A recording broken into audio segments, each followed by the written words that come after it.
എല്ലാവർക്കും news first മലയാളത്തിന്റെ പുതിയ വീഡിയോയിലേക്ക് സ്വാഗതം. ക്രിക്കറ്റ് ലോകത്തെ ഏറ്റവും പുതിയ വാർത്തകൾ ആദ്യമേ അറിയാൻ ഈ ചാനൽ മറക്കാതെ സബ്സ്ക്രൈബ് ചെയ്യുക.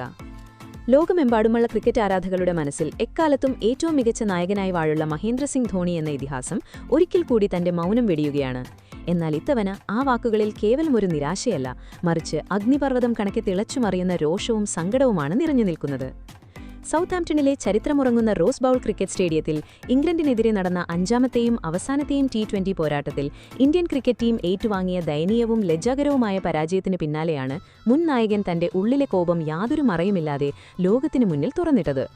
ഒരു കാലത്ത് ലോകത്തിന്റെ നെറുകയിൽ നിന്നിരുന്ന ഒരു ടീം സ്വന്തം ആത്മാഭിമാനം അടിയറവ് പറയുന്നത് കണ്ട വേദനയിൽ യാതൊരു ദയയുമില്ലാതെ ഈ പരാജയത്തിനു പിന്നിലെ 5 സുപ്രധാന കാരണങ്ങൾ അദ്ദേഹം വികാരഭരിതനായി എണ്ണിപ്പറയുന്നു. തുടർച്ചയായ തോൽവികളുടെ ഭാരവും പേറി മുൻ മത്സരങ്ങളെല്ലാം തോറ്റ് പരമ്പര നേരത്തെ തന്നെ ഇംഗ്ലണ്ടിന് അടിയറവ് പറഞ്ഞാണ് ഇന്ത്യൻ ടീം റോസ് ബൗളിലെ പച്ചപ്പിലേക്ക് ഇറങ്ങിയത്. മഴയെടുത്ത ആദ്യ മത്സരത്തിനു ശേഷം തുടർച്ചയായി 3 മത്സരങ്ങൾ തോറ്റ ഇന്ത്യക്ക് ഈ 5ാം മത്സരം വെറുമൊരു പോരാട്ടമായിരുന്നില്ല, മറിച്ച് നഷ്ടപ്പെട്ട മാനവും അഭിമാനവും വീണ്ടെടുക്കാനുള്ള അവസാനത്തെ ജീവൻ മരണ പോരാട്ടമായിരുന്നു.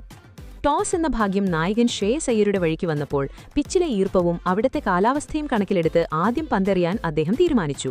കുറഞ്ഞ സ്കോറിൽ ഇംഗ്ലണ്ടിനെ ഒതുക്കി അനായാസം വിജയലക്ഷ്യം മറികടക്കാമെന്ന അദ്ദേഹത്തിന്റെ കണക്കുകൂട്ടലുകൾ പക്ഷേ ഇംഗ്ലീഷ് ബാറ്റർമാരുടെ ബാറ്റിംഗ് വിസ്ഫോടനത്തിനു മുന്നിൽ ഒരു നിമിഷം കൊണ്ട് തകർന്ന് തരിപ്പണമാവുകയായിരുന്നു.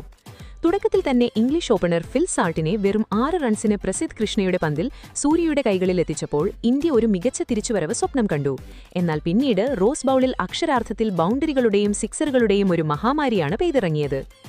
English wicket keeper batter Jos ബട്ട്ലറും നായകൻ ഹാരി ബ്രൂക്കും ചേർന്ന് ഇന്ത്യൻ ബോളിംഗ് നിരയെ കടിച്ചുകീറുകയായിരുന്നു. മൈതാനത്തിന്റെ എല്ലാ മൂലകളിലേക്കും 360 ഡിഗ്രിയിൽ ഷോട്ടുകൾ പായിച്ചുകൊണ്ട് ബട്ട്ലർ വെറും 64 പന്തുകളിൽ നിന്ന് 12 മനോഹരമായ ഫോറുകളുടെയും 8 കൂറ്റൻ സിക്സറുകളുടെയും അകമ്പടിയോടെ 131 എന്ന ചരിത്രപരമായ ഇന്നിംഗ്സ് പടുത്തുയർത്തി. മറുഭാഗത്ത് യാതൊരു ദയയുമില്ലാതെ ബാറ്റ് വീശിയ നായകൻ ഹാരി ബ്രൂക്ക് 45 പന്തിൽ 4 ഫോറുകളും 8 സിക്സറുകളും പറത്തി 99 റൺസുമായി പുറത്താകാതെ നിന്നു. ഇവർക്കിടയിൽ 2ാം വിക്കറ്റിൽ പിറന്ന 233 എന്ന റെക്കോർഡ് കൂട്ടുകെട്ട് ഇന്ത്യൻ ടീമിന്റെ സകൽ പ്രതീക്ഷകളെയും മുളയിൽ നുള്ളിക്കളഞ്ഞു. അവസാന ഓവറുകളിൽ ശിവം ദുബെ ബട്ട്ലറെ ശ്രേയസ് അയ്യരുടെയും ജേക്കബ് ബഥേലിനെ സംപൂജ്യനായി തിലക് വർമ്മയുടെ കൈകളിലെത്തിച്ചെങ്കിലും സമയം ഒരുപാട് വൈകിയിരുന്നു.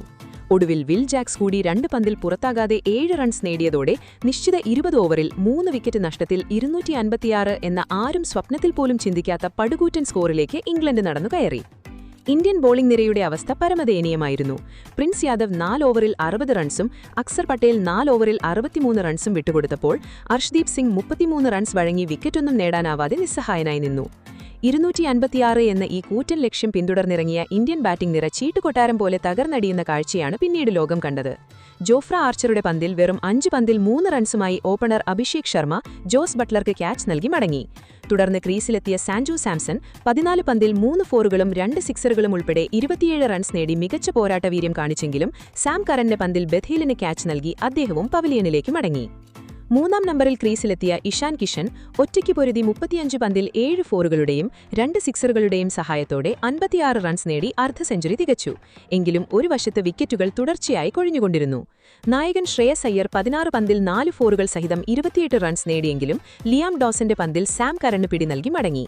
തുടർന്ന് തിലക് വർമ്മ 11 പന്തിൽ 2 ഫോറുകളും 2 സിക്സറുകളുമായി 28 റൺസും ശിവം ദുബെ 9 പന്തിൽ 2 സിക്സറുകളോടെ 14 റൺസും നേടി പുറത്താകാതെ നിന്നെങ്കിലും ലക്ഷ്യത്തിനരികിലെത്താൻ അവർക്ക് കഴിഞ്ഞില്ല. പരമ്പര 4-0 എന്ന നിലയിൽ ഇന്ത്യ അടിയറവ് പറഞ്ഞു. ഈ ചരിത്രപരമായ നാണക്കേടിനു പിന്നാലെയാണ് ധോണിയുടെ രോഷം അതിരുകൾ ഭേദിച്ചത്.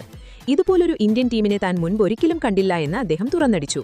അദ്ദേഹം ചൂണ്ടിക്കാണിച്ച ഒന്നാമത്തെയും പ്രധാനപ്പെട്ട കാരണം ടീം സെലക്ഷനിലെ പാളിച്ചകളാണ്.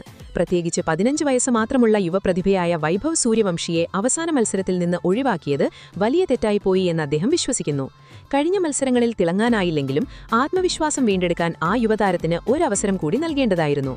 ഫോമിലില്ലാത്ത അഭിഷേക് ശർമ്മയെയും ഇഷാൻ കിഷനെയും ഒഴിവാക്കാതെ എല്ലാ കുറ്റവും ഒരു യുവതാരത്തിന്റെ മേൽ കെട്ടിവെക്കുന്നത് സെലക്ഷൻ കമ്മിറ്റിയുടെ വലിയ പരാജയമാണ്. 2ാമത്തെ കാരണം നായകൻ ശ്രേയസ് അയ്യരുടെ തന്ത്രങ്ങളില്ലാത്ത ക്യാപ്റ്റൻസിയാണ്. പ്രതിസന്ധി ഘട്ടങ്ങളിൽ ഇംഗ്ലീഷ് ബാറ്റർമാർ ആഞ്ഞടിച്ചപ്പോൾ ഒരു മൂകസാക്ഷിയെ പോലെ നോക്കി നിൽക്കാനേ അദ്ദേഹത്തിന് കഴിഞ്ഞുള്ളൂ. ബോളിംഗ് മാറ്റങ്ങളെല്ലാം തികച്ചും അപ്രസക്തമായിരുന്നു. 3ാമത്തെ കാരണം ദിശാബോധമില്ലാത്ത ബോളിംഗ് പ്രകടനമാണ്. സ്വിംഗും ബൗൺസും ലഭിക്കുന്ന പിച്ചിൽ പ്രിൻസ് യാദവും അക്സർ പട്ടേലുമെല്ലാം ഷോപ്പ് പന്തങ്ങളെറിഞ്ഞ് ഇംഗ്ലീഷ് ബാറ്റർമാർക്ക് റൺസ് വാരി കോരി നൽകി. നാലാമത്തെ കാരണം ടീമിന്റെ സന്തുലിതാവസ്ഥ പൂർണ്ണമായും തകർത്തതാണ്. വിക്കറ്റിന് പിന്നിൽ ഫിൽ സോൾട്ടിന്റെ മികച്ച ക്യാച്ച് എടുത്ത സാൻജു സാംസൺ എന്ന ചാമ്പ്യൻ താരത്തിന്റെ തിരിച്ചുവരവ് മികച്ചതായിരുന്നു.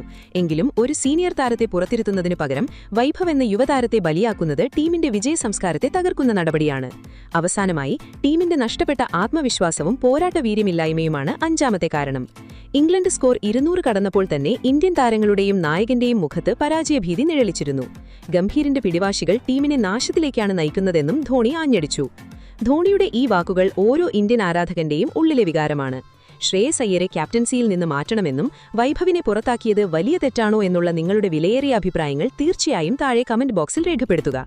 അതോടൊപ്പം ഇതുപോലുള്ള ചൂടേറിയതും വേഗതയുള്ളതുമായ ക്രിക്കറ്റ് വാർത്തകൾക്കായി വീഡിയോ ലൈക്ക് ചെയ്യാനും ചാനൽ സബ്സ്ക്രൈബ് ചെയ്യാനും മറക്കരുത്.